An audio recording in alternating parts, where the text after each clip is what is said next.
We always have this challenge to understand the historical moment that we live in. And of course, with the benefit of hindsight, we understand more, but we don't have that benefit now in early August of 2008.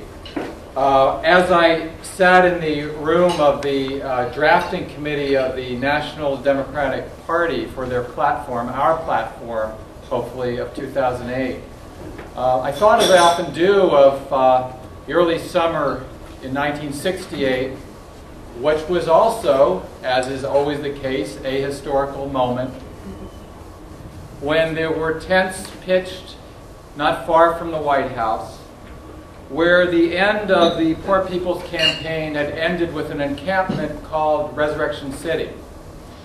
And we could not know at the time that that historical moment was to mark the end of a war declared by the White House called the War on Poverty.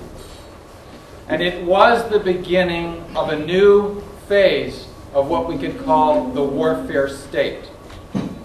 And here we are 40 years later, after 1968, after the federal government, through orders of President Johnson, a Democrat as it happened, literally and figuratively ordered the bulldozing of Resurrection City. We have lived in a time of the warfare state with the consequences such that we now know, if we didn't before, that the divisions between foreign policy and domestic policy exist at the vanishing point. As Dr. King said, a society that year after year spends more on military defense than on programs of social uplift is approaching spiritual death. And as we go into our 41st year since Martin Luther King said those words, and then a year later was killed, we're looking at the historical moment of August of 2008 and what is to come in Denver. And I think we're challenged to understand a lot of stuff simultaneously. I start to think of it in terms of kind of bifocals that we look through sometimes for optimum vision. And part of the vision, I think, that is essential for us to have is what's right in front of us, which is that in early November of this year, one of two people will become president. And one of them is an unabashed militarist, an extremely dangerous individual named John McCain, who wants to follow up on the last 8 years with another 4 years of similar character. And I think it's very clear that we need to do everything we can to make sure that the person elected president in early November is Barack Obama and not John McCain. Yeah.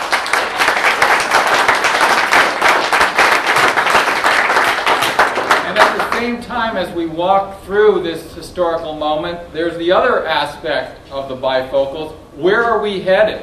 What is the basis upon which we're proceeding? And that basis is one where the United States government already is spending $2 billion with a B dollars every day on the military. It's a moment in which both major presidential candidates talk about moving troops eventually, and in the case of Obama, he says sooner rather than later, to Afghanistan. And it's much more hazy about McCain. He's starting to waffle a little. Maybe some troops can come out. But there's a sort of a consensus from McCain and Obama that there need to be more U.S. troops sent to Afghanistan. And perhaps this moment is not so different than the one that Mimi Farina sang about, that Joan Baez sang about in the mid-1960s. The calling of more and more troops to be sent to a far-off country in Southeast Asia.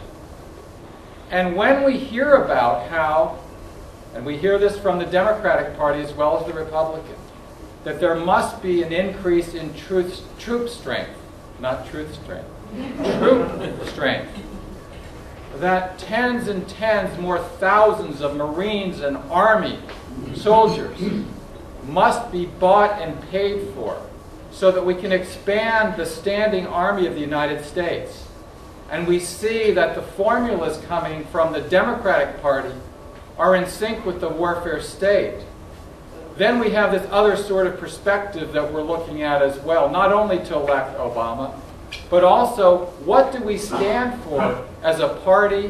What do we stand for as people who are trying to create a different sort of a future? When PDA launched the Healthcare Not Warfare campaign, I think it was certainly with keen understanding from many people who jumped into it that these are choices that will determine the fate of the earth and the fate of humanity. And often we're told, well, you know, this will work itself out. The system takes a while sometimes, but the truth will come out. But in the case of life and death, the truth comes out too late. The truth comes out too late when, years after the invasion of Iraq in 2003, there's general acknowledgement that there were no weapons of mass destruction in Iraq.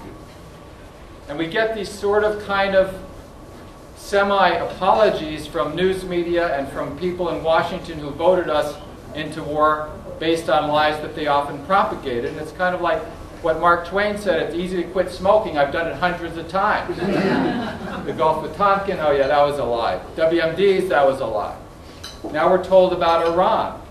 You know, we have this debate that went on within the Democratic primaries. And, you know, to just digress a bit, part of the situation that I need to remind myself that we're in is that when PDA polled our membership across the country many, many months ago, when it was unclear who would be the nominee for president of the Democratic Party, Obama didn't show up, am I right? Yeah. Barely a blip on the screen. As organized progressives across the country working inside the Democratic Party as well as to do activism in other spheres as well, we were basically, some of us favored Kucinich, some of us favored Edwards. But now we're looking at a nominee who we didn't prefer for some very clear reasons. Not because he wasn't articulate, not because he doesn't have an inspiring life story, not because he doesn't bring very important qualities to the table, but because we actually read his positions.